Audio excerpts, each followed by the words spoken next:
Hey, good morning, tribe. I wanted to just jump on here and do a quick little video to help take what we're talking about this week and into the next few weeks a little bit further.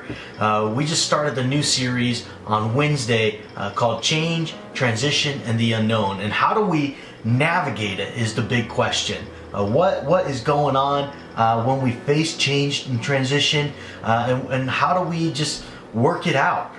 So our goal in this next series is not to just talk about change and transition from the lens of, hey, the reality is we're all gonna face it, but how do we actually do it? What are some helpful ways, some helpful tools to help get us through those times? Because the reality and the truth of it all is we're gonna face it.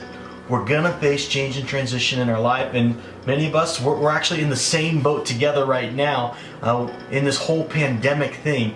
And so we're all experiencing that change, that transition, and what comes with it. But we're also experiencing come to the end of the school year, and we're experiencing some life changes. And some of you are getting ready to graduate here in a few weeks and move into college, and it's all good. Some of you are actually coming up into different grades. You're 8th graders. Guess what? You're coming into high school, and it's going to be awesome. But we want to help give you some tools, whether it's a pandemic or it's a graduation or something else. We want to give you some tools to go a little bit further, but that you can access and utilize whenever change and transition comes your way. So I want to give you just a couple of those tools today, just to help, again, take you a little bit further. So let's jump in. One of the big things that we talked about in our first message is the reality of our thoughts and our emotions. And we talk a lot about this here at Tribe, but here's what I want to give you as your first tool, is to take note of your emotions.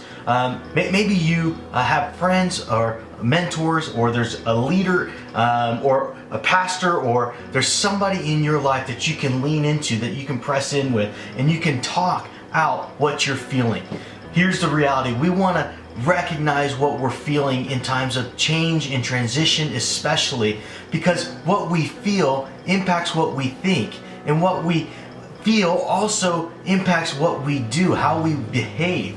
And ultimately our behavior really does matter because it informs what it is we believe. And so how good is it for you to process your emotions? Do you do that well? Is that something that you're comfortable with? Is that something that you know how to do? Well, here's a simple way that you can. I want to encourage you, maybe you grab a journal like this and you grab a pen. And what you can do is you can sit in an office like I am right now, or you can, my second favorite place is the local park by me. There's a giant lake that I go sit at, and sometimes I just take my journal and I jot how I'm feeling.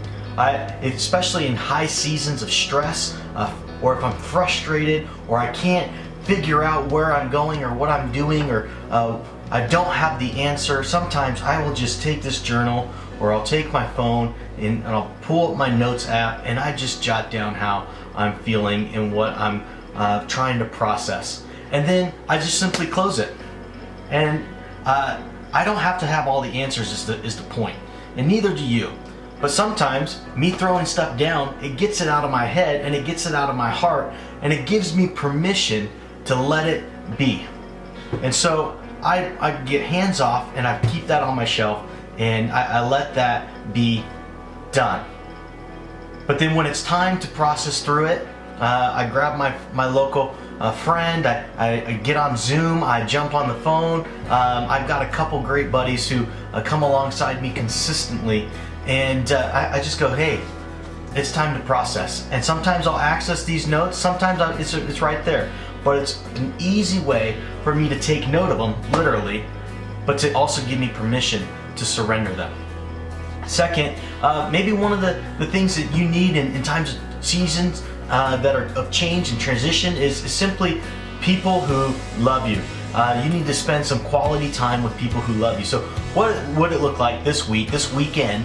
You grab some friends, even if it's over Zoom, or you grab your family and you do a family game night, or you guys just ask a couple questions, get to know your family a little bit. Maybe you come up with 5 to 10 questions that you ask your parents, or you ask some of your siblings about who they are and their story and how they came to become who they are today. You'd be surprised what you learn. My third one is, when it comes to change and transition, what we need more often than not is a sense of consistency. And so one of the things that I would recommend is two things, is a routine and then self-care. And so when it comes to routine, especially in a season like this, what does it look like for you? Are you waking up every morning at 9 and kind of doing breakfast and rolling into the day and getting your schoolwork done, and maybe you have a break time for games and activities, and you have space for people? What does that look like? Or is it, I wake up at 8 on this day, I wake up at 11 that day, I stay up till 3 a.m. and like it's all over the place, I barely eat, I barely do anything, but it's all good. What would it look like for you to identify a routine? Even if it's you have 5 core things that you're looking forward to each day, I think it would be incredible for you in your health in this season, as you are working through some of the change and transition, is to identify what things that you can look forward to, because it gets you again out of your head and allows you to focus on what you know to be certain.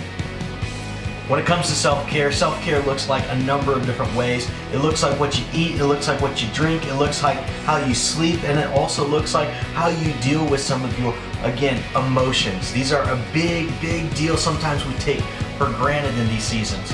But how do you work it all out is the question. I talk about the park a lot, but the park is a safe haven for me. So sometimes I'll actually jump on my bike if I'm frustrated or I can't figure something out, or I have a lot more questions and answers, or I just need some space. I'll jump on the bike, I'll head to the park, and I'll sit there and I'll watch the water from the fountain on the lake lap and fall on the water, and it's awesome. But it's a sense of self-care for me. What are those for you? Maybe you take some time today and you identify a couple of your go-to self-care things. I think you would find that when you recognize these things, when you take note of your emotions, when you spend time with people, when you identify a routine, and when you take care of yourself, what you find is that God actually speaks louder, because your heart and your mind are synchronized, but they're free from all the distractions that would otherwise prevent you from hearing. So friends, I hope that you have a fantastic week. I hope you take this further this week and jump in as we deal with change and transition together. Know that you're not alone. We love you, we care for you, and we're here for you, whatever you need. Give us a shout. We'd love to hear from you. Take care.